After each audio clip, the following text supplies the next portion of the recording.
Llegamos hasta el versículo 29, donde Pablo está haciendo toda una disertación argumentativa, confrontando, y como lo hemos dicho, en ese capítulo 2, y viene desde el versículo 1, primero confrontando a los gentiles, porque en el capítulo 1 él pone en evidencia que los gentiles no tienen excusa, aunque los gentiles no tengan la ley de Dios, pues no tienen excusa, y habíamos dicho que la conciencia les acusaba, y además la naturaleza misma daba testimonio de ese Dios, es un Dios viviente. Y ahí en el capítulo 2 ya Pablo comienza a tocar a los judíos, porque ellos tenían la ley, o sea que ellos tenían de alguna manera pues luz en cuanto a lo que Dios estaba queriendo con el hombre, eso es lo que se supone. Pero ustedes saben que como el judío pues era una persona que se sentía que estaba bien, finalmente el judío comenzó a comportarse como cualquier gentil cuando piensa que está bien, ¿no? ¿Con cuántas personas usted se ha encontrado y cuando le habla de o le comparte acerca del Señor, del Evangelio, cuántas personas no sienten que ellos están bien, que ellos no hacen mal, que ellos están bien con Dios? Y si la persona es religiosa y va de pronto, vamos a decir, a misa, pues peor aún.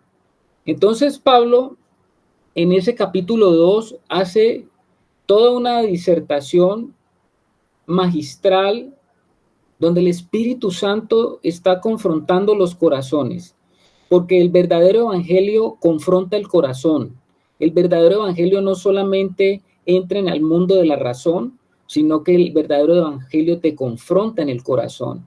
Y Pablo está tocando esos puntos que me parece que pues los tratamos en su momento, y hoy vamos a comenzar con el capítulo 3, hermano. Capítulo 3, abra ahí su escritura, usted tome también la escritura, hermano, tome la Biblia y tome el capítulo 3 de Romanos para que usted siga la lectura con los que estamos aquí en la sala esta noche.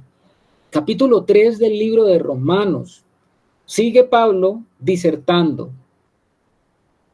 Después de que Pablo hace esa disertación argumentativa, donde él parece poner en igual condición al judío y al gentil, miren una cosa ustedes, cómo comienza ese versículo 1 del capítulo 3. Comienza con unas preguntas. Interesante, porque Pablo está ahí haciendo unas preguntas. Es como si Pablo mismo estuviera hablando con alguien, con un interlocutor imaginario, que después de haber oído la argumentación que Pablo hizo y acaba de hacer y que la estuvimos viendo en el capítulo 2, Pablo como que se imagina que una persona que lo escuche iba a quedar con unas dudas en cuanto al papel entonces del israelita y su elección como pueblo escogido. ¿Por qué lo digo eso? Pues mire qué dice Pablo. Capítulo 3, ahí el versículo 1 dice: ¿qué ventaja tiene pues el judío? ¿O de qué aprovecha la circuncisión? Él acaba de tocar el tema justamente de esa percepción que tenía de sí mismo el judío, ¿no? Y donde Pablo acaba de tocar, como lo vimos hace 8 días, un asunto tan trascendental para los judíos como era la circuncisión. Era la señal del pacto antiguo o del viejo pacto. Entonces Pablo se metió como que con lo más sagrado que podía tener un judío en ese momento, ¿no? Para un judío era muy importante la circuncisión, porque la circuncisión era la que lo hacía al hombre, al que nacía en el pueblo de Israel, era la señal de ese pacto que Dios había hecho con Abraham, el Dios de Abraham, y ese pacto era el que lo ponía en una condición diferente a los demás hombres sobre la tierra. Entonces, les decía que Pablo hace estas preguntas porque ya que él habló de ese tema, ya que él habló de que el judío se le había dado la ley, pero no la había cumplido, que al judío se le había dado la señal de la circuncisión, pero que de nada les había aprovechado, pues él mismo hace y se plantea esas preguntas. Pablo no está hablando con nadie, sino que Pablo está hablando consigo mismo, como tratando de sacar los argumentos y las razones después de lo que él ha dado y ha enseñado, como alguien quedaría de pronto, el judío que oyó eso, como que va a quedar con unas preguntas y decir, bueno, y entonces, ¿de qué nos sirve? Entonces, si él dice que, si Pablo acaba de decir que no es judío, el que lo es porque nace en la nación, y que nosotros tenemos la ley, pero que la ley no nos ha servido para nada, entonces, ¿de qué nos sirve a nosotros? Como que las preguntas obvias es, ¿qué ventaja tiene uno de ser judío? Entonces, no hay ninguna, según Pablo, no hay ninguna ventaja. El mismo Pablo es el que está preguntando. Pablo va a responder esas posibles preguntas obvias que saldrían de un hijo de Israel que lo estaba escuchando, la carta que él mandó a los romanos. Seguramente esa pregunta se la iba a hacer porque entonces usted iba a quedar como que, bueno, en el capítulo 2, Pablo está develando la revelación en cuanto al hombre natural. Y como que a los judíos los mete en el mismo talego. O sea, Pablo lo que está diciendo es que la condición ante Dios del hombre, del judío, como del hombre, como del pagano, como del gentil, Pablo va a decir, su condición delante de Dios es la misma, porque ambos vienen del mismo hombre, son nacidos de Adán. Tanto el judío como el gentil vienen de Adán, y lo que Pablo está llevándolos es a ser confrontados desde esa naturalidad del ser humano, de todo hijo de Adán que está en la misma condición, sea judío o sea gentil, todos los hombres están en la misma condición de Adán, porque estamos hablando de una naturaleza adquirida y que todo hombre nace con esa naturaleza. Todo ser humano nacido en esta tierra nace en la condición en la que quedaron Adán y Eva, sea judío o sea gentil. Eso es lo que Pablo está confrontando en este momento. Está quitándole al judío como esa idea, esa idiosincrasia de que por ellos haber nacido en el pueblo de Israel, es como que si la condición de ellos fuera diferente a cualquier hombre. Pero Pablo viene y aterriza las cosas y les dice, no, señores, ustedes, señores, hermanos de nacionalidad, ustedes son tan pecadores como el gentil más pecador. ¿Y por qué es así? Porque ustedes tienen una naturaleza humana como la tiene cualquier hombre. Entonces la pregunta obvia que se iba a hacer algún judío, ¿cuál es la pregunta obvia? Aquí dice en el versículo 1, ¿qué ventaja tiene pues? Ese pues es muy importante.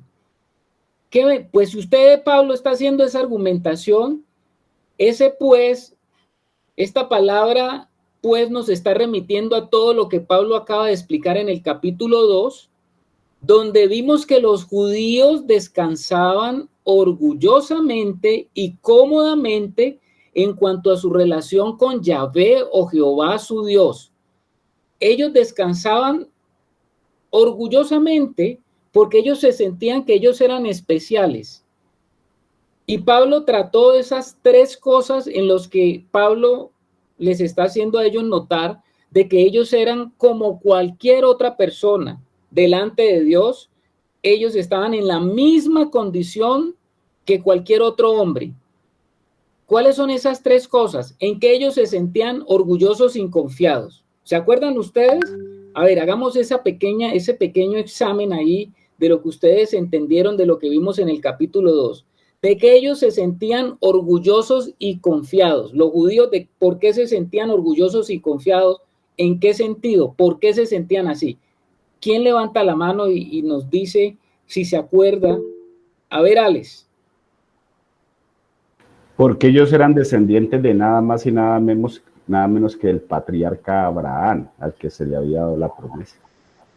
Sí, señor, sí, señor. Esa es una de las razones. Son tres.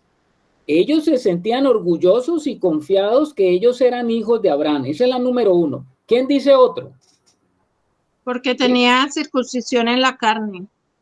Perfecto, Luz Helena. Ellos se sentían orgullosos y confiados que ellos habían sido circuncidados. Muy bien, mi hermana. Y falta el último. Carlitos, porque a ellos se les confió la ley, a ellos les dio el Señor la ley. Sí, señor. No, estos estudiantes están hoy volando. Sí, señor. Esas son las tres causas o las tres cosas por las que ellos se sentían como los seres privilegiados que no tenían nada que ver con ningún otro hombre. Número uno, que ellos eran orgullosos y confiados en que ellos tenían la ley. Número dos, que ellos eran orgullosos y confiados que ellos habían sido circuncidados. Y número tres, se sentían orgullosos y confiados que ellos eran hijos de Abraham. Y eso no ha cambiado. Eso no ha cambiado para el pueblo judío actualmente. Sigue igual. Ahora, ¿qué es lo que hace Pablo con lo que está explicando a la carta de los romanos? Preste atención a eso, hermano, no se pierda. Pablo destruye, ojo con la palabra que estoy utilizando. Pablo destruye la falsa confianza y el peligroso orgullo nacionalista judío, pues dejó muy claro en el capítulo 2, tres cosas también las dejó muy clara Pablo. Así como habían esas tres cosas por las cuales ellos se sentían orgullosos y confiados, Pablo les destruyó esa confianza y los confrontó de tal manera que ellos debían de darse cuenta que si ellos seguían en esa condición, iban a comparecer delante del juicio de Dios, del santo juicio de Dios, y que no iban a pasar aprobados, que iban a pasar reprobados. O sea que Pablo destruyó esa falsa confianza y el peligroso orgullo nacionalista, judío, religioso, pues dejó muy en claro. ¿Qué dejó en claro? Número uno, si hablamos de la ley, el tener la ley no da ninguna ventaja a la persona.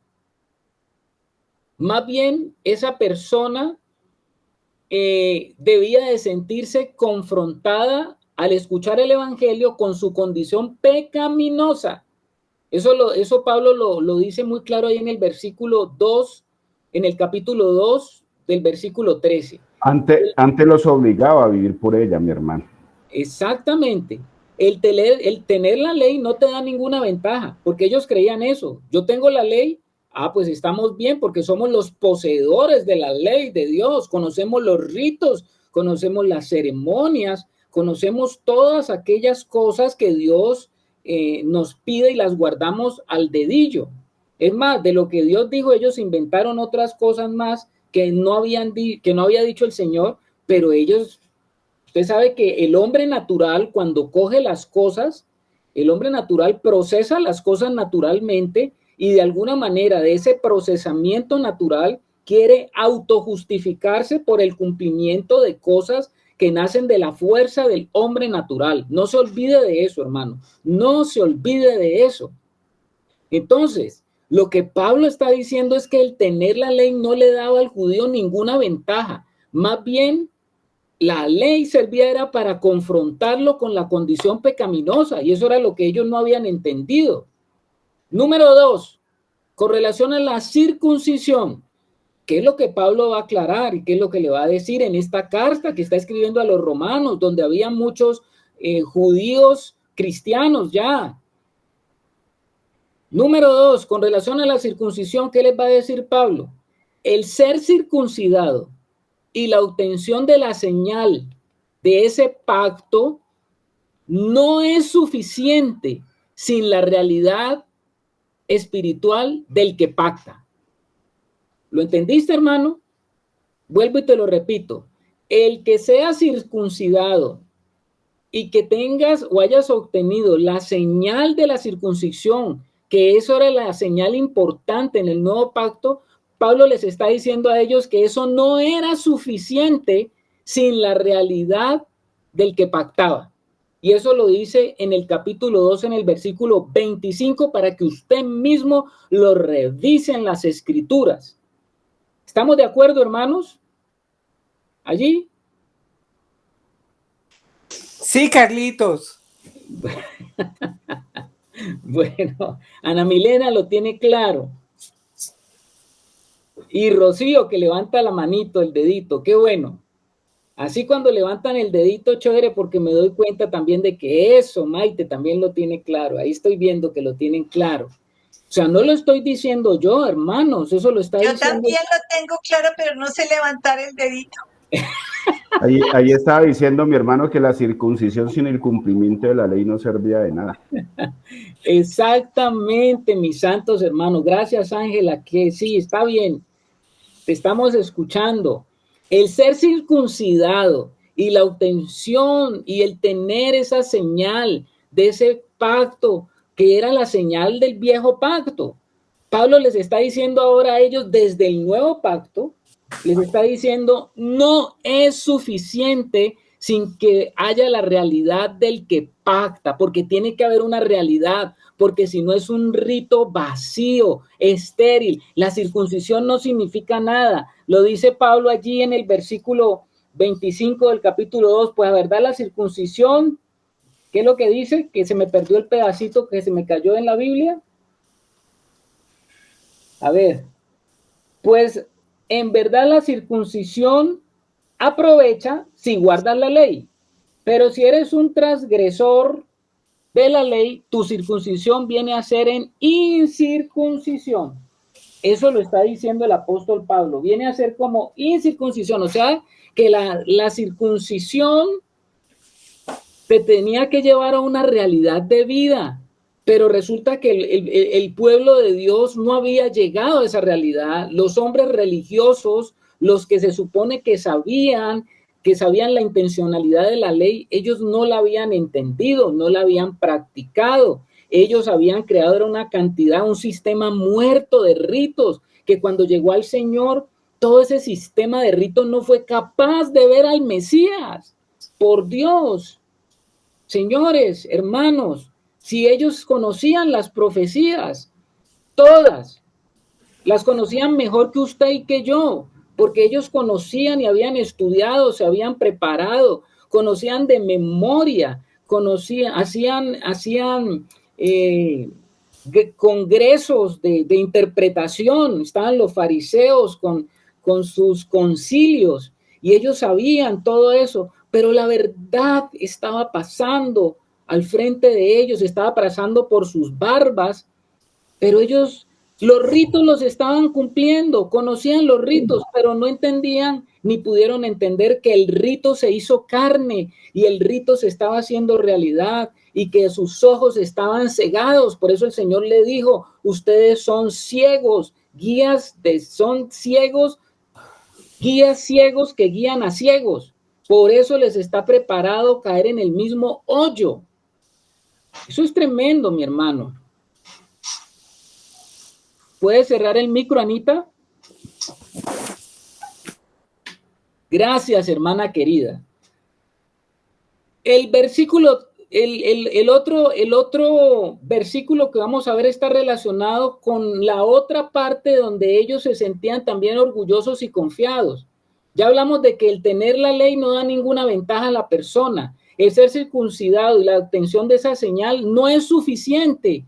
Y la última, el ser hijo de Abraham, que para ellos era decir, nosotros somos hijos de Abraham. ¿Recuerda usted cuando Juan el Bautista estaba ya bautizando, estaba en el Jordán bautizando al pueblo? Allí estaban los fariseos viéndolos, ¿no? Viendo a Juan. Y ellos le estaban diciendo a Juan, ¿qué era lo que ellos le decían? Ellos le estaban diciendo, nosotros somos hijos de Abraham. ¿Por qué le decían ellos a Juan, nosotros somos hijos de Abraham? Porque Juan estaba bautizando a pecadores. Juan les decía, pecadores, generación de víboras, ya el hacha está puesta a la raíz.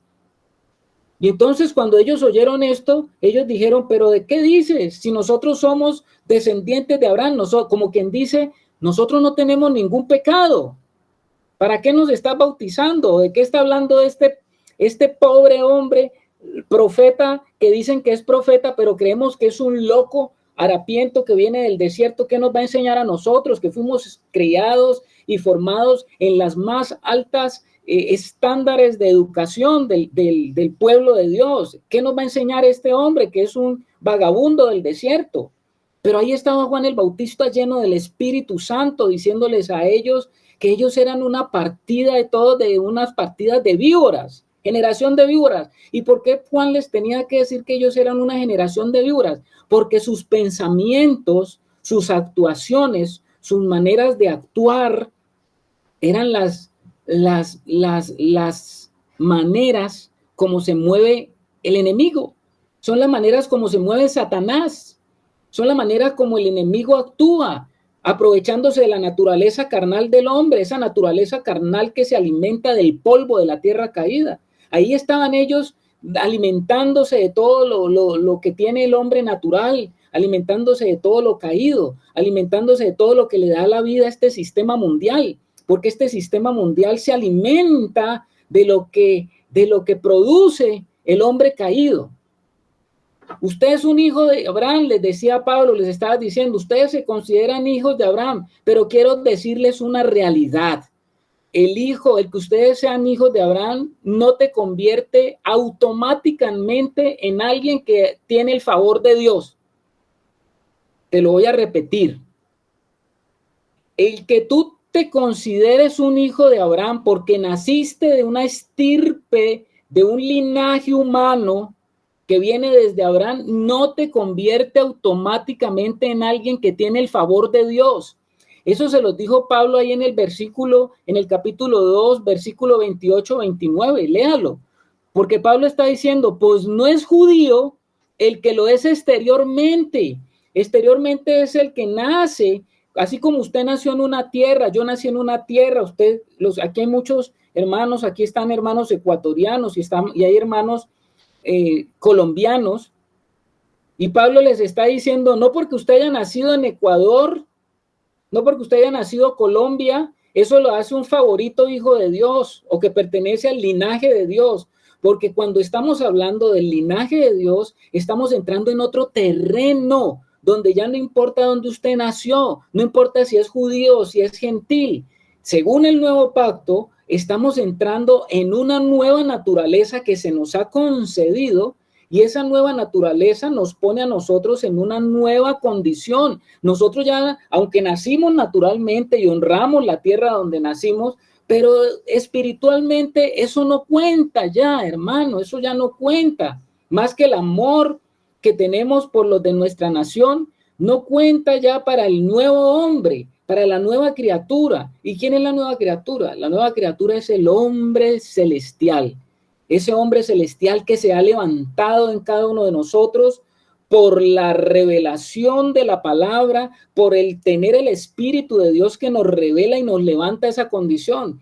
Entonces, al estar en una sala aquí donde hay colombianos y ecuatorianos, quiero decirte que ya no somos ni colombianos ni ecuatorianos. No peleemos por eso. Ahora somos hermanos en Cristo y nuestra ciudadanía es celestial. Nosotros tenemos una patria en común, ya no tenemos la patria natural, sino la patria en común que nos une en Cristo Jesús por el poder del Evangelio, hermanos. Yo no sé si a ti te emociona esto y tú por fin puedes tener una identidad que te dice a ti que tú ya eres un superhumano, vamos a decirlo así, un superhumano. Por ahí hay un programa que se llama así, ¿no? Programa gringo que se llama Los Superhumanos, que son personas que tienen como cualidades especiales.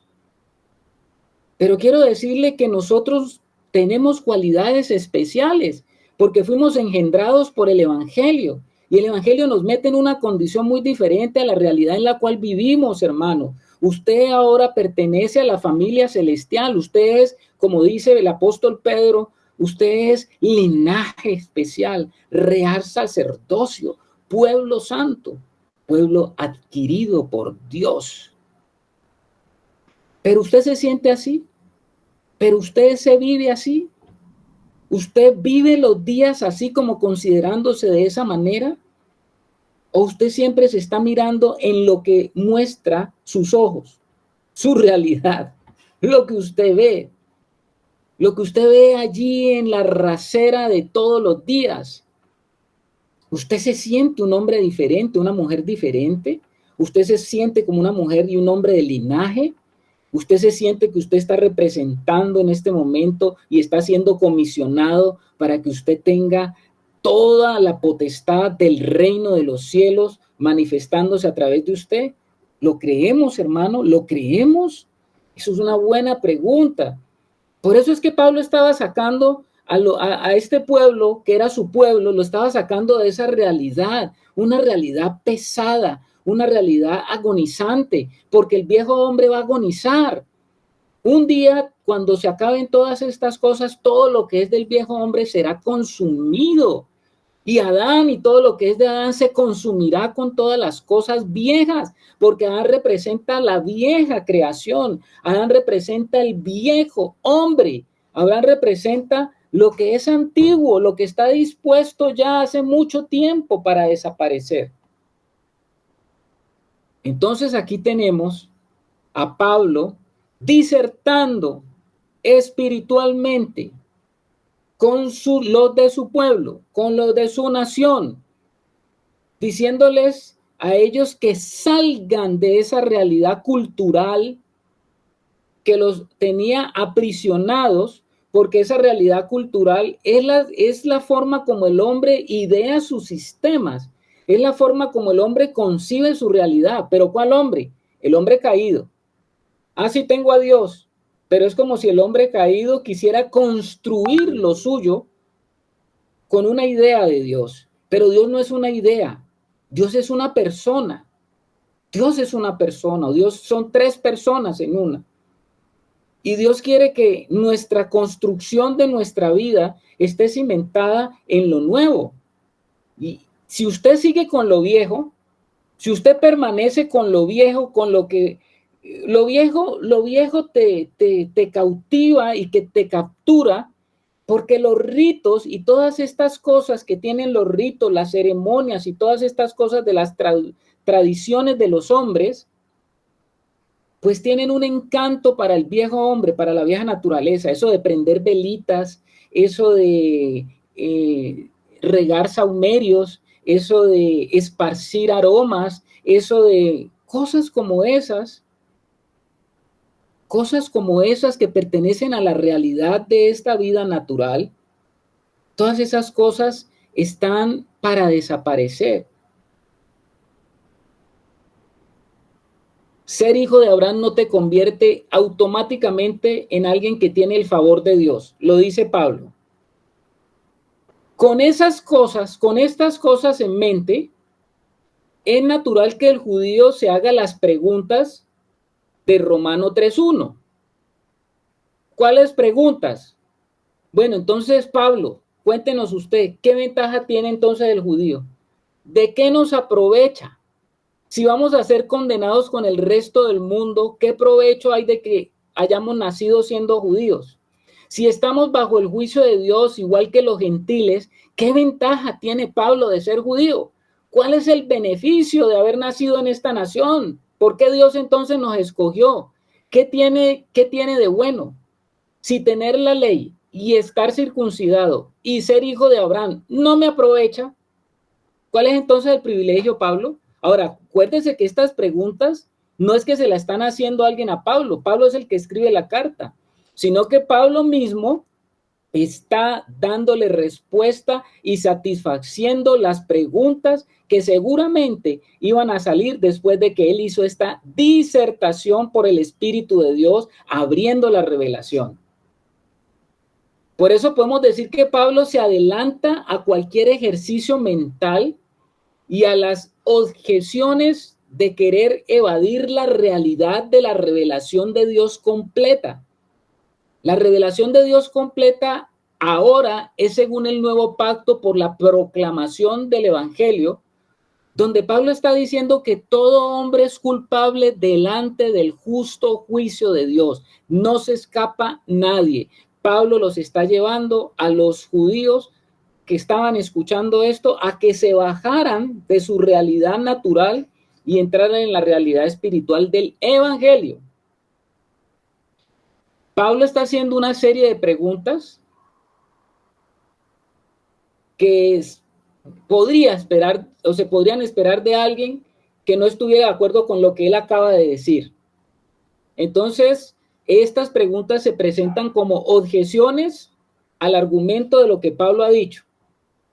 Por eso es que Pablo, según lo que vimos en el capítulo 2, él escribe y le dice a los judíos que ellos iban a estar presentes en el juicio de Dios debido a que todos habían pecado. Por lo tanto, ni la ley que Dios le había dado al pueblo de Israel, ni incluso la circuncisión, evitaría que todos fueran juzgados por sus pecados. Y esto es debido a que cada uno de los judíos individualmente ha incumplido la ley de Dios, así como todos los gentiles también habían pecado y habían incumplido lo que les decía y los demandaba sus propias conciencias. Hasta ahí este versículo 1, hermano. Creo que este versículo 1, Pablo nos pone estas preguntas que él mismo pues va a tratar de desarrollar en el capítulo 3, la respuesta. Muy importante este capítulo 3, muy importante. Versículo 2, vamos a leer el versículo 2. Mucho, voy a leer otra vez el 1. ¿Qué ventaja tiene pues el judío? ¿O de qué le aprovecha la circuncisión? Entonces Pablo mismo responde, él mismo hace la pregunta y él mismo responde, mucho, en todas maneras. Primero, ciertamente que les ha sido confiada la palabra de Dios. O sea, Pablo les está diciendo, bueno, yo no les digo esto para que ustedes comiencen a cavilar y para que ustedes digan, entonces es mejor haber nacido gentil. Si nos estás diciendo que los judíos, entonces, ¿cuál es nuestro privilegio? Y no cabe duda de que Pablo creía que los judíos ocupaban dentro de la revelación de Dios una posición especial dentro de ese plan de revelación de Dios. Eso es lo que los judíos creían. Pero, ¿cuál es la diferencia de lo que plantea Pablo con lo que ellos creían?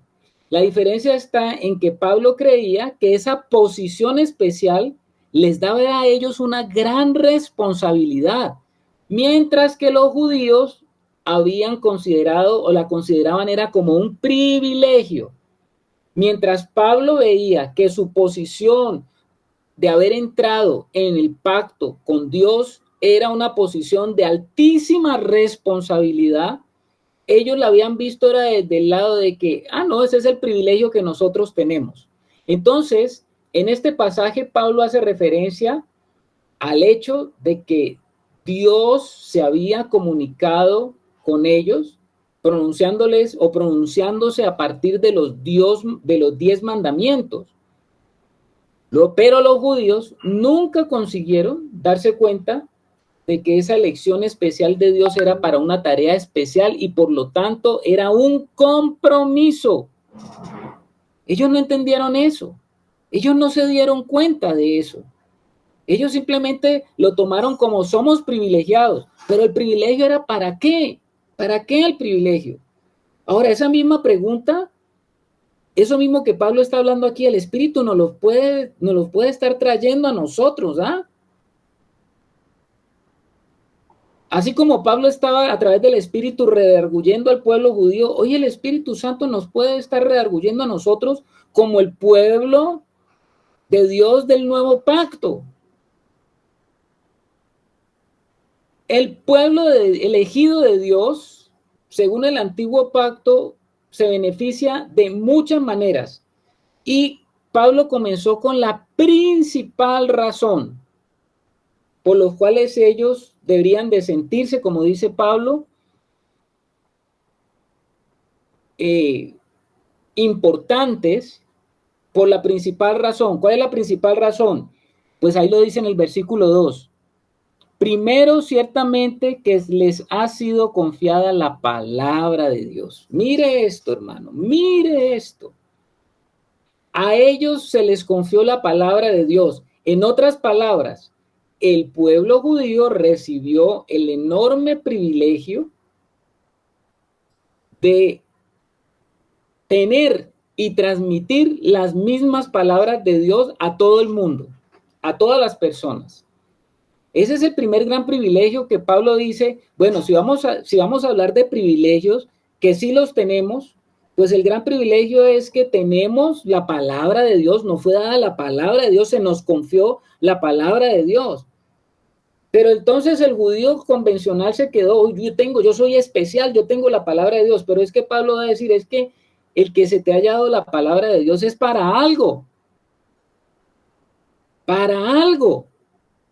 En otras palabras, los judíos han sido bendecidos enormemente por haber recibido la revelación de Dios a través de las Escrituras. Ellos son los portadores de esa palabra y por tanto tenían una responsabilidad. ¿Cuál era la responsabilidad que tenían? Pues de enseñarla. Pero para poder enseñarla, primero tenían que vivirla. Y eso es lo que Pablo a ellos los está confrontando en esta carta. En eso, en que pueda que ellos los enseñaban, pero no la vivían. No la vivían. Ahí el Señor les estaba diciendo a sus discípulos, ¿ven ustedes a los fariseos? Escuchen lo que ellos dicen. ¿Sí les decía eso o no les decía eso el Señor a ellos, a los discípulos? ¿Qué les decía? Que ellos en la cátedra de Moisés se sientan, ¿recuerda usted? Hagan lo que ellos dicen, pero no como ellos hacen. Eso les decía el Señor. Exactamente, lo que está diciendo Anita ahí. Este versículo que nosotros tenemos hace una amonestación para los judíos, y no solamente para los judíos, porque Pablo lo está escribiendo para los judíos, pero a nosotros el Espíritu Santo nos lo está hablando a nosotros hoy. Y nosotros como hijos de Dios del nuevo pacto, ahora tenemos la revelación y el cúmulo de la revelación que viene en la palabra de Dios a través de lo que el Espíritu de Dios nos quiere mostrar de todo el propósito grande de Dios, el propósito eterno de Dios, y tenemos el panorama ya abierto, claro. Tenemos un panorama grande, se nos ha confiado la palabra de Dios ahora en el nuevo pacto, y ¿nos quedaremos nosotros entonces como los judíos? Considerándonos, ¿se nos ha dado la palabra de Dios y somos especiales? ¿O para qué se nos ha dado la palabra de Dios? Pregunta para ustedes, hermanos. ¿Para qué entonces se nos ha dado la palabra de Dios? ¿Para qué creen ustedes? Para vivirla y enseñarla. Ah, bueno, muy bien, hermana Angelita. Para vivirla y con la vida misma enseñar esa palabra de Dios. La responsabilidad que hay detrás de tener acceso a la palabra de Dios no debe ser subestimada. Debemos de ser muy cuidadosos en cómo nos manejamos y nos conducimos en esta vida. ¿Cómo es que nosotros nos manejamos? ¿Cómo nos conducimos? ¿Cómo caminamos sobre esta tierra? Se nos ha entregado o se nos ha pasado la posta, porque ahora somos el pueblo del nuevo pacto que tenemos la palabra de Dios para que el mundo vea la encarnación de la palabra viviente, porque Cristo quiere volver otra vez a aparecer y ser visible en este mundo. ¿Y cómo es que Cristo puede ser visible en este mundo? Pues a través de nosotros que somos palabra abierta y palabra vista, palabra predicada, palabra que está viviendo en una realidad espiritual donde las personas están viendo la aparición nuevamente del Señor en esta tierra. ¿Pero a través de quién? Así como decía el apóstol Pablo, ¿no? Ustedes son cartas leídas, dice. El rollo se tiene que abrir, y cuando el rollo se abra, se revelará lo que hay dentro de cada uno de nosotros. Y en la medida que el rollo se va abriendo entre nosotros, va viniendo esa revelación del Hijo de Dios que tiene que ser manifestado, pues fuimos hechos justamente para que seamos la imagen de Dios sobre esta tierra. Dios le encanta Al Señor le encanta, al Padre le encanta. ¿Qué le encanta al Padre?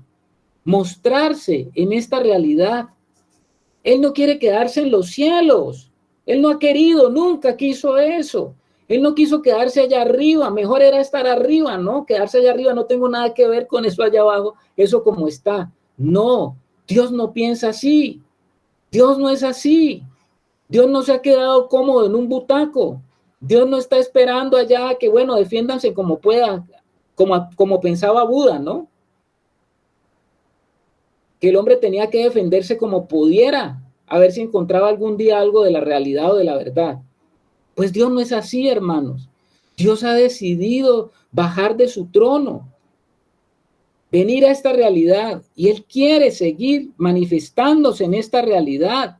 Y eso es lo que Pablo le está diciendo al pueblo judío. Pues todo el tiempo que ustedes llevan y todo el tiempo que llevamos como pueblo de Dios, y el mundo no ha podido aprovechar la realidad de ver a Dios a través de ustedes. ¿Qué es lo que ve el mundo? ¿O qué es lo que estaba viendo el mundo del pueblo judío? Un pueblo cerrado, un pueblo obtuso, un pueblo metido en sus cosas, un pueblo que estaba ya encerrado en su religión, en sus cosas, en sus prácticas, un pueblo que no quería tocar, no quería contaminarse con ese pueblo gentiles, esos que eran perros.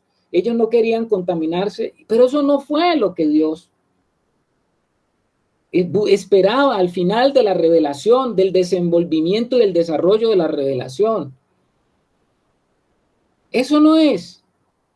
Y entonces, nosotros hoy tenemos esa misma responsabilidad como pueblo de Dios, hermano. Qué gran responsabilidad la que tenemos de revelar, de mostrar a otros que el Dios de los cielos es un Dios viviente, porque Dios es Dios de vivos, no de muertos. Porque la gente acá en el mundo quiere esperar encontrarse a Dios el día que se muera.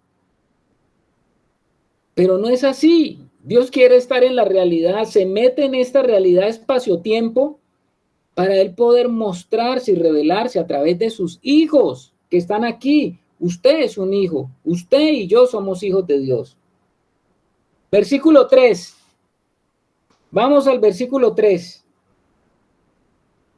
Dice el versículo 3, pues que si algunos de ellos han sido incrédulos, su incredulidad habrá hecho nula la fidelidad de Dios. ¿Qué es lo que está diciendo Pablo allí? Interesante, ¿no? Pablo está diciendo otra pregunta, está lanzando otra pregunta. ¿Cuál es la pregunta que está haciendo Pablo? ¿Y qué si algunos fueran infieles? Con esto Pablo parece estar señalando lo que dijo en el capítulo anterior. Al pueblo judío se le dio la ley de Dios, pero no la obedeció. Como nación y como individuos, todos los judíos habían pecado. Nadie puede obedecer la ley perfectamente, ni incluso aquellos a quienes se les había confiado la palabra de Dios. Por lo tanto, nadie era inmune al pecado. Ese interlocutor de Pablo imaginario, entonces, ¿qué es lo que dice? Entonces, ¿podría la infidelidad de algunos judíos anular la fidelidad que Dios le tiene a su pueblo? ¿Pueden sus pecados hacer que la fidelidad se vuelva inútil?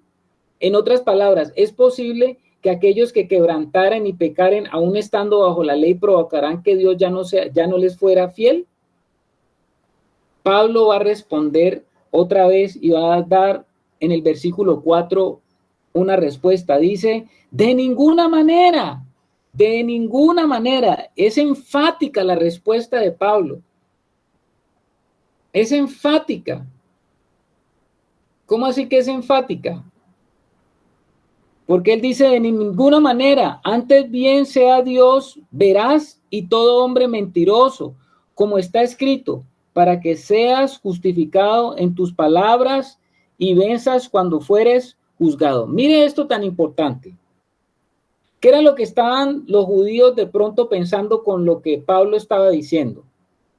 Los judíos estaban aparentemente acusando a que Dios era como infiel o podía ser infiel, ya que no los estaba teniendo en cuenta como lo que ellos creían que eran.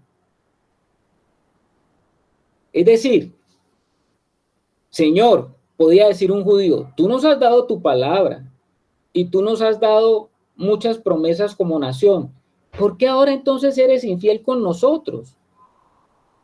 Es como si ellos estuvieran acusando a Dios de ser infiel. Pablo muestra en ese versículo quién es realmente infiel. Usted ve allí en el versículo 4 que Pablo cita el Salmo 51:4.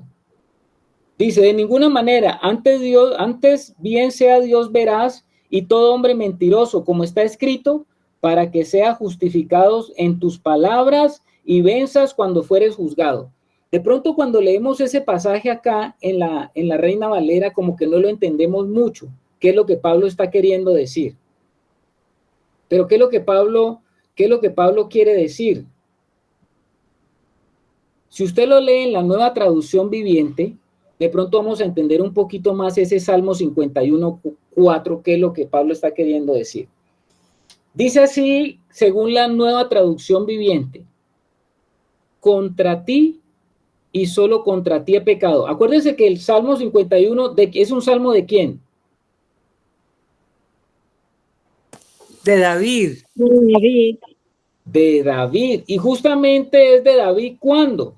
¿Cuándo escribe este salmo David? Cuando pecó con Betsabé y Natán fue a amonestarlo. Exactamente, Anita. Exactamente. El Salmo 51 es el resultado de un hombre delante de Dios confrontado con su realidad de pecado a través del profeta Natán que lo confrontó. Y David está diciéndole al Señor en ese estado de desesperación, de desolación, en ese estado que él estaba de bastante confusión, él le está diciendo al Señor, contra ti y solo contra ti he pecado. He hecho lo que es malo ante tus ojos. Quedará demostrado que tienes razón en lo que dices y que tu juicio contra mí es justo. Esto se lo estoy leyendo según la Nueva Traducción Viviente. O sea que David, ¿qué era lo que estaba diciendo, hermanos? David lo que estaba diciendo es que sin lugar a dudas, todo pecado que cometemos no es que es un pecado que nos inventamos o que yo no sé, como que caí por ahí, que no. Está diciendo, quedará demostrado que Dios a lo que le llama pecado es pecado. Y que el juicio que hace Dios contra el pecado que tenemos en nuestra vida es justo. Eso es lo que está diciendo David, ¿no? Que el día de enfrentarnos a esa realidad, tendremos que decir, Señor, tú tenías razón. Y que lo que yo he hecho, pues Señor, es terrible. Ayúdame a salir de la condición en la que estoy, porque yo sé que tú eres justo y que tu juicio es justo. Pablo utilizó estas palabras de la oración de la confesión de David porque difícilmente habría alguien a quien los judíos estimaran más que a David, que se consideraba como el piadoso rey de Israel que escribió pues la mayoría de los salmos. Pablo les está recordando que aún David fue infiel. David, ustedes saben que dentro del proceso que vivió, pues él era un adúltero, cometió asesinato. Como lo dijo Aranita, él cometió adulterio con Betsabé y fue el causante de la muerte del marido en el campo de batalla, Urías. David estaba diciendo en su oración, Señor, tú tienes razón y yo estoy mal. David sabía que él era el culpable y que necesitaba la misericordia de Dios. Si David era culpable y estaba reprobado, este hecho condenaría a todo judío. ¿Qué judío osaría decir que era mejor que David? Y eso es lo que Pablo está utilizando aquí, ese argumento. Ese es el argumento que Pablo está utilizando, diciéndoles a ellos que nadie puede decir que Dios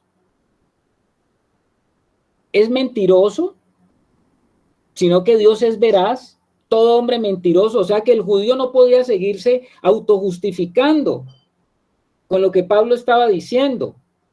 Ningún judío podía acusar a Dios de que él era infiel, porque podía decir, ¿cómo así que Dios me metió a mí siendo judío y me llevó a este estado en el que yo estoy? O sea que es como culpa de Dios, ¿no? En el estado que yo estoy. Versículo 5. Y si nuestra injusticia hace resaltar la justicia de Dios, ¿qué diremos? ¿Será injusto Dios que da castigo? Y dice Pablo, habla como hombre. ¿Cuál es el argumento?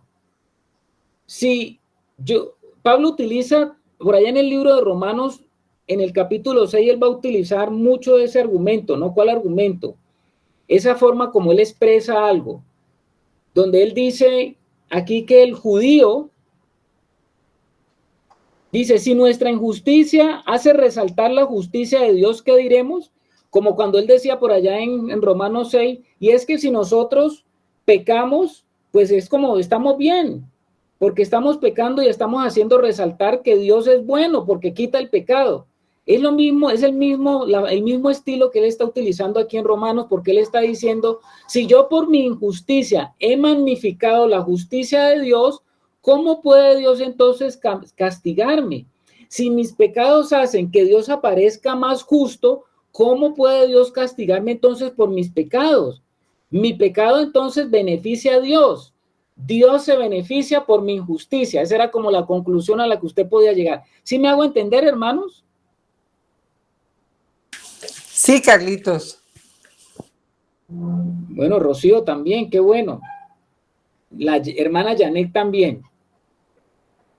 O sea, lo que Pablo estaba diciendo era que como que el judío podía en su razonamiento, ese razonamiento que tiene el ser humano, llegar a decir, le estoy haciendo un gran favor a Dios al realzar y manifestar su carácter justo si yo permanezco en injusticia.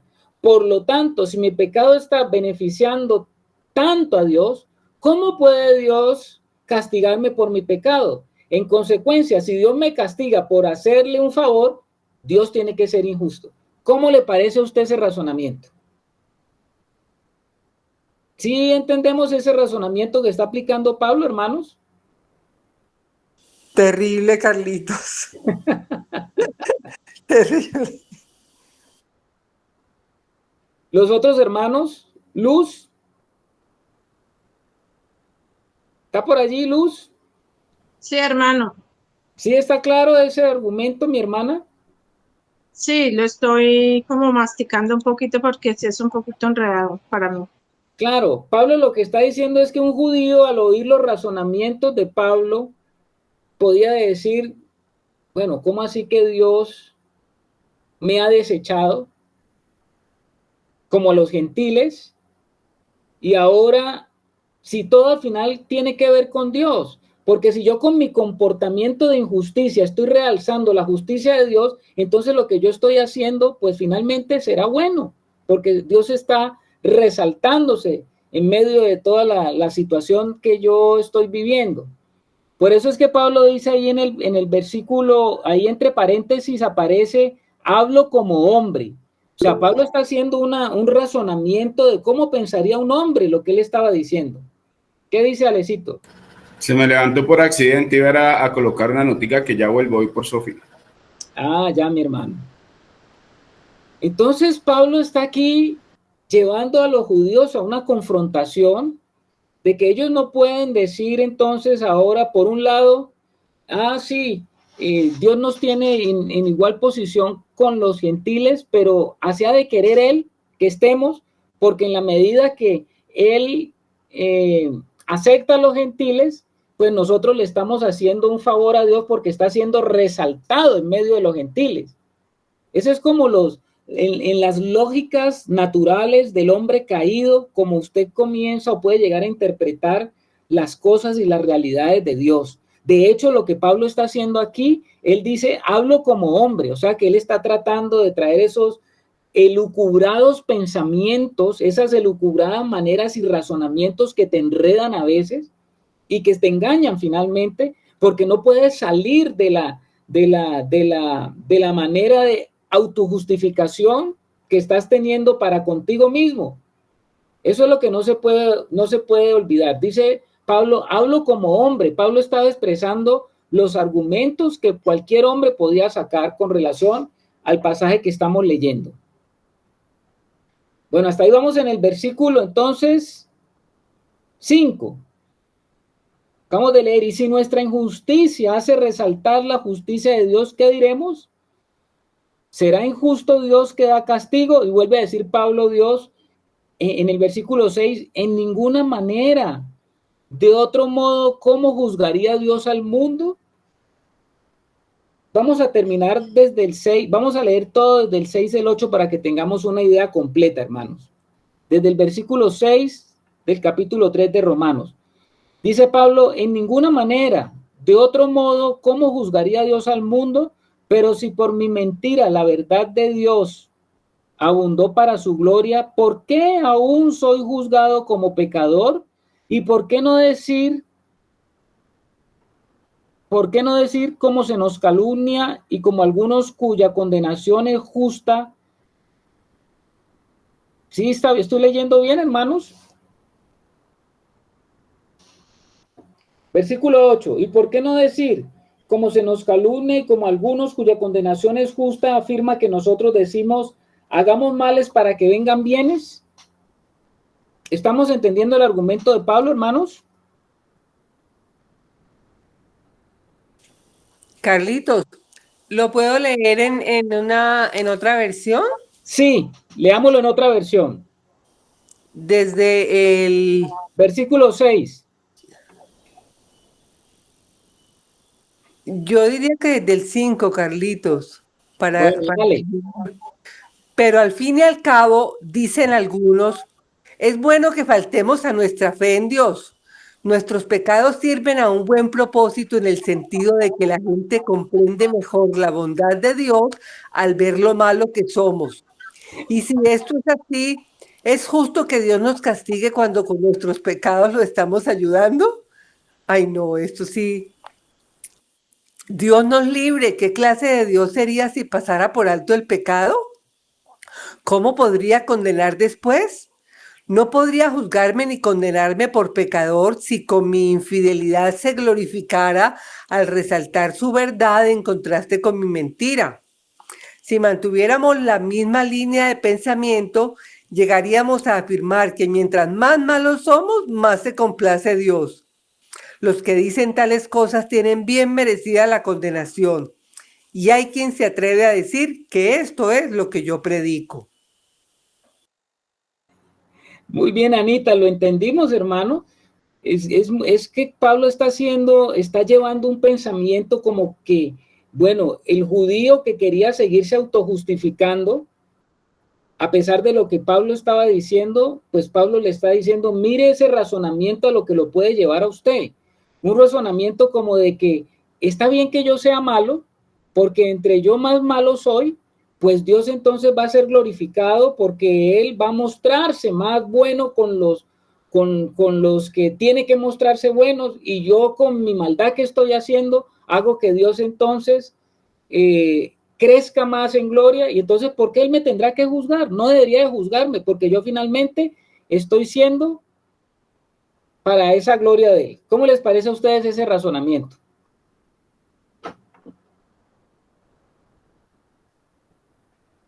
Sí entendimos el razonamiento, hermanos.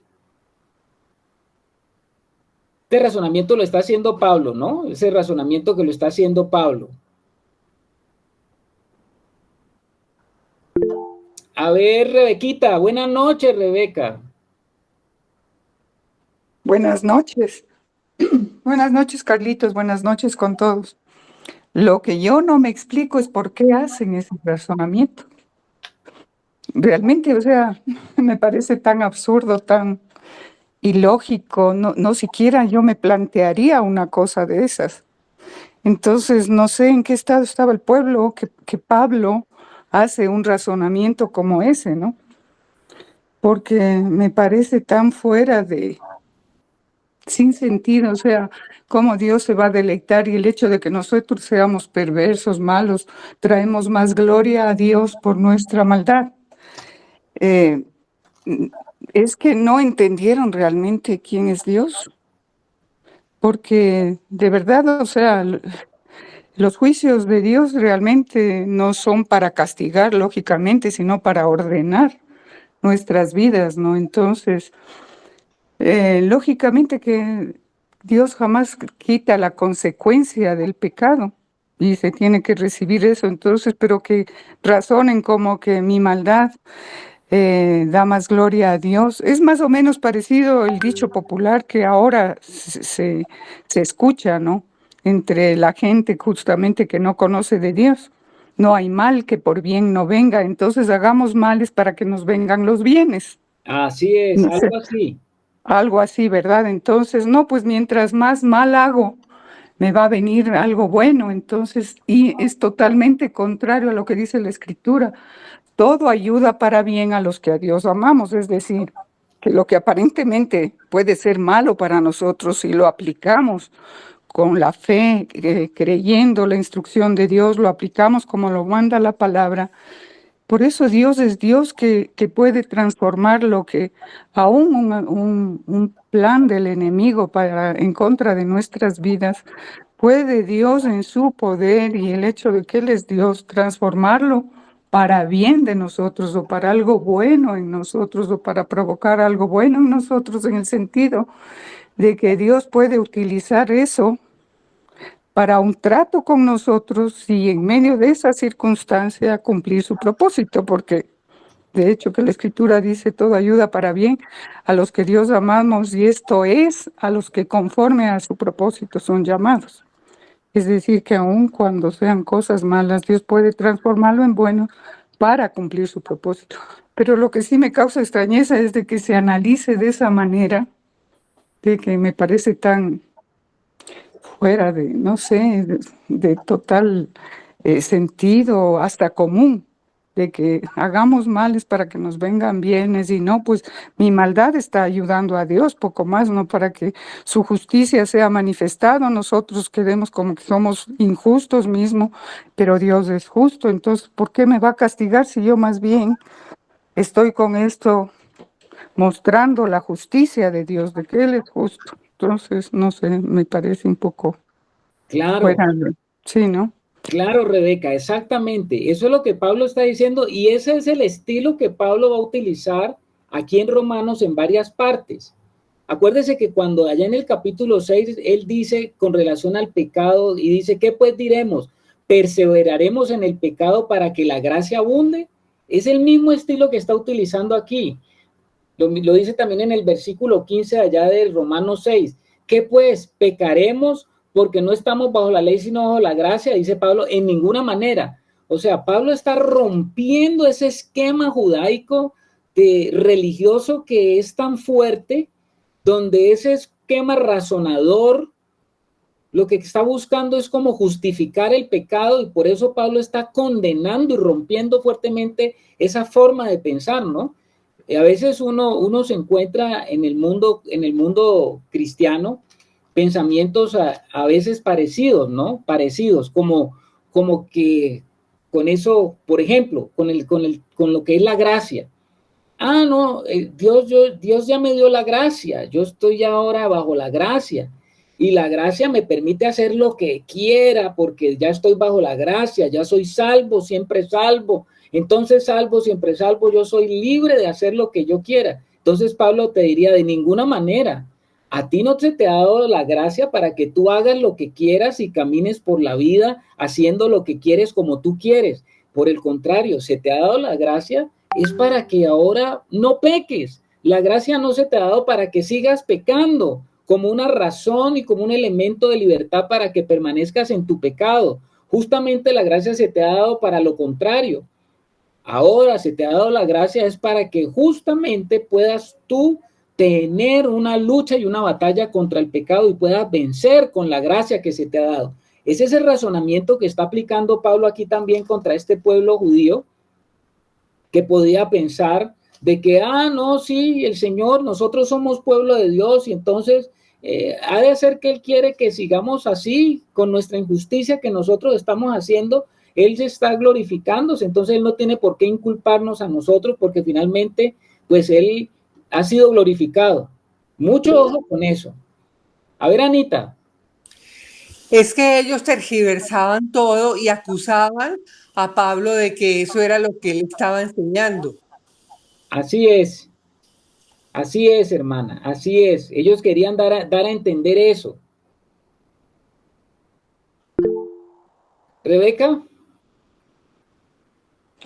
Sí, Carlitos, pero puede ser lo que pasa hoy también, ¿no? Por ejemplo, con la gente que no conoce de Dios y como se ha hablado que Dios es amor y es amor, pero y te dicen, ¿y ustedes de qué Dios hablan? Ustedes hablan de ese Dios, pero Dios, Él es amor, Él no sería capaz de mandar a nadie al infierno. ¿Por qué ustedes le hacen ver como un Dios disciplinador o un Dios como que enojado? Y entonces, un poco yo pienso que el problema está en confundir, ¿no? El amor de Dios, que Dios es amor, pero a lo que debemos temer es a la justicia de Dios, porque al ser un Dios de amor, eso no le quita que sea justo. Entonces, la justicia de Dios es la que nos lleva al temor de Dios, ¿no? Porque si yo tengo mi papá, que es juez, pero es un hombre recto, es un hombre amoroso, es un hombre íntegro, no porque yo caí en alguna, transgredí la ley y voy delante de él a un juicio, no va a decir, o sea, no, ella es mi hija y ve. No puedo yo condenarle ni darle una condena porque es mi hija, sino que él va a ejercer la ley con justicia y va a aplicar lo que es justo. Entonces pienso que es el problema de pensar que Dios es tan amor que puede ser consecuente con nuestro pecado y no, pues, o sea, no, y eso por no usar una palabra más fuerte, ¿no? Que deja pasar. Entonces yo pienso que ahí es el problema y como tú decías, esto de la gracia igual sucede ahora, que ya como el Señor lo hizo y todo lo recibimos por gracia, no, pues Dios es tan bueno que ya el Señor lo pagó todo, yo ya no tengo que hacer nada porque Él ya lo hizo todo. Y se confunde esos términos, ¿no? Como tú decías, la gracia es el poder que nos ha sido dado para hacer lo que antes no podíamos hacer, que es vencer el pecado. Entonces se confunde como si la gracia fuera la licencia para pecar. Entonces, yo pienso que es ahí, es el no conocer quién realmente es nuestro Dios y cómo Él quiere transmitir su naturaleza a la nuestra. Y bueno, el pueblo de Israel en ese tiempo, claro, no tenían, o estaban viviendo las sombras, ¿no? Entonces, lógicamente, para ellos eran los escogidos y los privilegiados. Entonces, pienso que ahí también es el asunto. Sí, mi hermana. Ahí Pablo está tratando de confrontar, como les decía, a todo este pueblo para que este pueblo saliera de todo engaño, para que se rompieran todas esas estructuras de razón que los mantenían a ellos atados a esa manera de vivir, aferrados y confiados en que su religión y la forma como ellos estaban viviendo la vida, pues era la forma que Dios había escogido para ellos y que esa sería la mejor forma. Pablo les está diciendo, no, de ninguna manera, hay una mejor forma, hay que salir de esas viejas maneras, de esas tradiciones, de esas cosas que los están atando a ustedes. Tienen que escuchar la realidad del nuevo pacto. No es Cristo y la ley, es Cristo el que los puede sacar a ustedes de la realidad. Si ustedes son unos cristianos judíos, tienen que salir a la realidad de la cual el evangelio los quiere transportar, porque el evangelio te transporta a otra realidad. El evangelio te transporta a la realidad de aquel que puede entrar en una nueva realidad de la vida, aunque esté aquí en la tierra. Ese es el evangelio. El evangelio es poder de Dios, y es poder de Dios para hacer una transformación que se requiere para que el viejo hombre deje de estar alimentándose y creciendo y que más bien vaya decayendo y pueda el nuevo hombre levantarse y podamos afrontar la vida mientras estamos en esta tierra, desde esa realidad alta y elevada que es la realidad del Evangelio, la realidad del nuevo hombre que está en Cristo Jesús. Entonces Pablo está diciendo, les está a ellos derrumbando todas esas ideas, está derrumbando los razonamientos que podían ellos tener, deduciendo de lo que Pablo estaba hablando. Ellos podían torcer lo que Pablo está hablando y Pablo los está colocando en el riel correcto. Pablo está diciendo que no podemos justificar nuestro pecado simplemente porque Dios es justo y lo perdona. En ese versículo Pablo concluye diciendo que Dios juzgará, y es un recordatorio importante de que Dios sí es misericordioso y amoroso, como lo que está diciendo la hermana Rebeca ahora, pero Dios es justo y no puede pasar por alto el pecado. Todo el mundo será juzgado por Dios y tendrá que rendir cuentas por sus acciones. Eso es lo que Pablo está diciendo. Somos responsables de nuestros propios pecados y tendremos que rendir cuenta. Tenemos que rendir cuenta, hermanos. A nosotros como hijos de Dios, en el nuevo pacto, no somos. Tendremos que rendir cuentas también. Por un lado, la parte de rendir cuentas tiene una parte aterradora, pero por otro lado tiene una parte motivadora.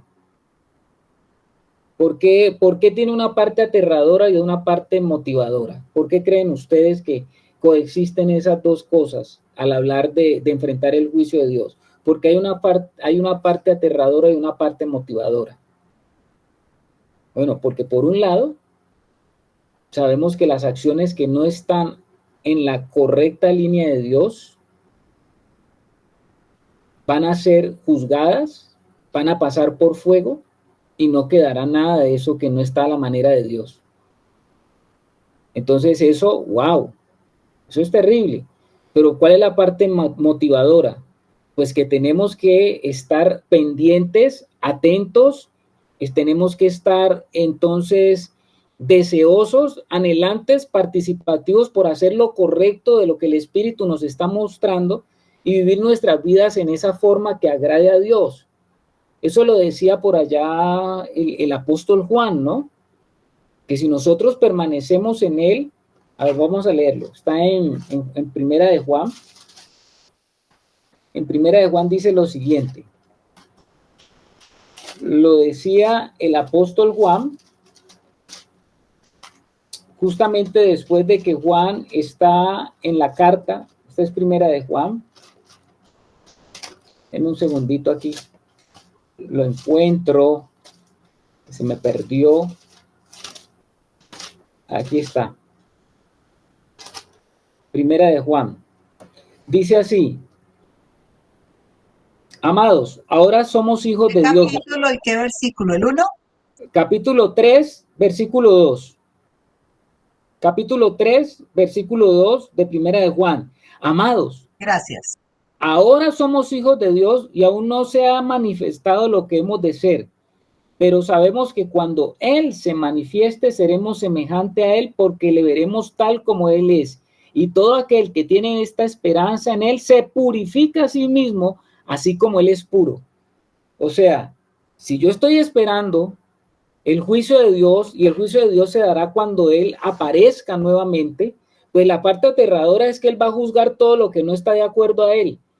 Y esa motivación de saber que cuando Él venga, entonces para que Él venga nos encuentre como debe de encontrarnos, no como no debería de encontrarnos, pues esa forma nos mantiene a nosotros, ese juicio de Dios que por un lado aterra, pues también nos motiva porque también habrá una recompensa de aquel que pudo permanecer en ese riel y en esa línea de lo que el Espíritu quiere en cada uno de esos hijos. Entonces son las dos caras que tenemos que tener en cuenta.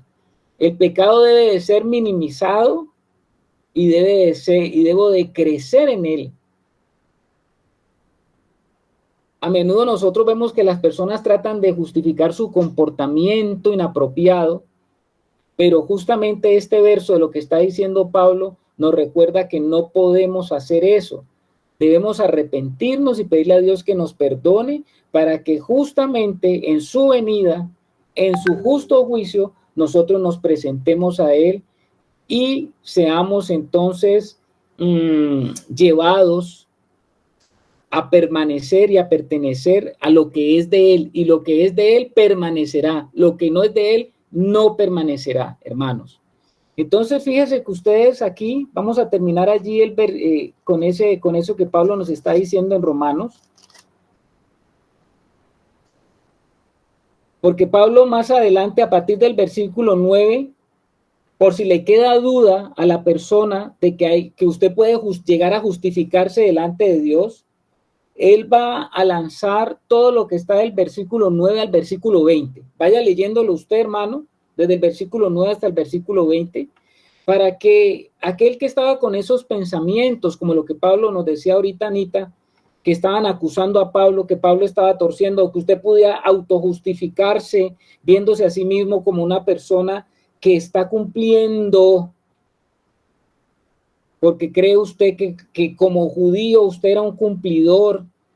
Pues ahora Pablo lo que va a llegar aquí es lo va a rematar desde el versículo 9 al versículo 20 del capítulo 3, diciendo, es que no hay justo nadie, no hay justo ni a un uno. Y ahí vuelve a meter otra vez a los gentiles.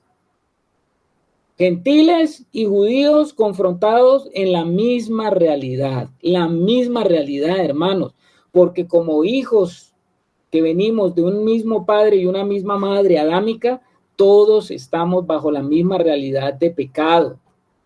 Y bajo esa misma realidad de pecado nadie tiene excusa. Y por eso es que a partir del versículo 21 Pablo va a hablar de la justificación, que es a lo que él quiere llegar, a la idea que él quiere llegar, a la justificación de Dios que es en Cristo Jesús. Por eso es que el libro de Romanos es la gloria del evangelio, porque a través de todas las disertaciones que Pablo está haciendo, todas esas disertaciones van a llevar a confrontar a judíos y a gentiles a la misma realidad. Por eso es que Pablo dice en Gálatas que ya no hay judío ni hay gentil, porque ante la misma realidad espiritual, como Dios ve al hombre, porque Dios ve al hombre en la naturaleza que tiene, no lo ve porque nació en una nación o porque nació en otra, sino que lo ve en la misma realidad, y estando en la misma realidad, el hombre tiene que ser, ya sea judío, tiene que ser confrontado con Cristo y la realidad del evangelio, ya sea gentil, tiene que ser confrontado con Cristo y la realidad del evangelio para salir de esa condición. Entonces, bendito sea el Señor, hermanos, que nos permite meternos un poquito a estudiar. Terminemos aquí dándole gracias al Señor por esta noche y porque nos ha permitido estar aquí juntos meditando en las Escrituras. A ver, hermana Rebeca. Sí, Carlitos, de pronto, perdón, porque sí sé que ya se acabó el tiempo, pero de pronto me quedé pensando en esto, ¿no? Que sí es para analizarlo, por qué Pablo confrontaba así a los judíos y por qué confrontaba de esa manera cuando, claro, sí podemos decir que nosotros ahora tenemos el sacrificio del Señor, hemos sido justificados y lógicamente es difícil que se venga a nosotros de esos pensamientos, ¿no? Pero estaba pensando que de pronto, ¿por qué ellos pensaban de esa manera? Es porque ellos sabían que la ley no justificaba, que la ley realmente, y sabían, ellos estaban conscientes que nadie podía cumplir esa ley y que la ley había sido dada para hacernos caer en cuenta que éramos pecadores. Entonces es como decir, bueno, el hecho de que no hayamos cumplido la ley, de que justamente estamos como afirmando, como haciendo ver que realmente Dios es justo y que nosotros no podemos cumplir eso. Y al hacer eso, al demostrar que no podemos cumplir la ley, estamos haciéndole a Dios justo y nosotros injustos. Se me viene eso porque digo, qué difícil, o sea, ¿qué es lo que estaban pensando ellos para que Pablo los confronte así, no? Entonces, de pronto ellos estaban bajo la ley y ellos sabían perfectamente que no podían, que para ellos era imposible cumplir la ley y que de alguna manera ellos pensaban que, claro, o sea, Dios nos dio la ley, nos hizo ver que somos pecadores y no podemos cumplir esto, luego le estamos haciendo a Dios justo. Nuestra injusticia está haciéndole a Dios justo y haciéndole y haciendo justamente saber que Dios fue justo al darnos esta ley y que nosotros éramos pecadores. No sé si me hice entender, Carmen. Sí te entendí, mi hermana, claro que sí te entendí. Claro, los judíos que estaban ahí escuchando, pues esta carta es para cristianos y seguramente podían venir esos razonamientos y hacer pensar que Pablo estaba diciendo eso. Y exactamente podía pasar eso. Sí, señor, podía ser como que seguir reafirmando que su idea de judíos como estaban bien. No, pues y que la ley nunca les iba a cambiar. Y lo que Pablo quería darles a entender es que ahora hay una justificación, ¿no?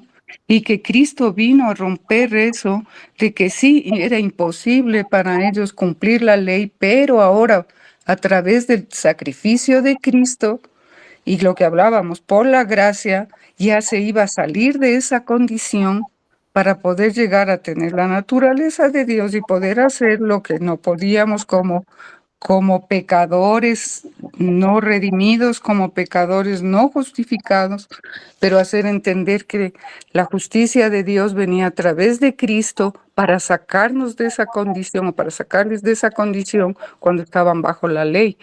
Entonces, claro, para Pablo, o sea, otra cosa es, claro, ahora nosotros que tenemos la escritura, sabemos, conocemos, pues sí, debemos de ser más demandados, ¿no? Vamos a ser más demandados realmente, pero ellos no tenían eso, ¿no? Entonces, esa posición de estar bajo la ley y no entender que eso, claro, les hacía más pecadores y de alguna manera estaba justificando que Dios era un Dios justo y a través de la ley ellos no iban a poder ser justificados. Entonces, me parece que es así, no sé si me hago entender. Sí, mi hermana, sí, señor. Es que allá justamente cuando tú lees el capítulo 3 en adelante, allá va a llegar Pablo.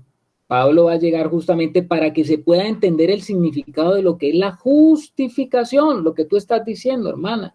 Porque es que no se entendía ese concepto de la justificación no se entendía. ¿Cómo así que uno es justificado simplemente por la fe? No, pues uno tiene que hacer algo para poder ser justificado. Para eso somos ese pueblo de Dios donde se nos dieron esa cantidad de ritos y ceremonias porque acercarse a Dios era así. ¿Cómo así que ahora me viene a decir que es solamente a través de la fe? No, pues no debe de ser así. Eso era lo que Pablo está confrontando, ¿no? Y como les digo, hoy en día está pasando lo mismo. Hay muchos círculos cristianos que están volviendo justamente a tomar todo esto que yo les digo, porque todavía se siente no, sí, pero por la fe, pero yo tengo que hacer algo para poder ayudarle como a Dios en esa justificación. ¿Cómo así que tan solo es de creer? Ah, claro, porque se ha entendido solamente apenas esa carita del evangelio, pero tenemos que avanzar hacia todo el desarrollo de lo que Pablo quiere decirnos y enseñarnos.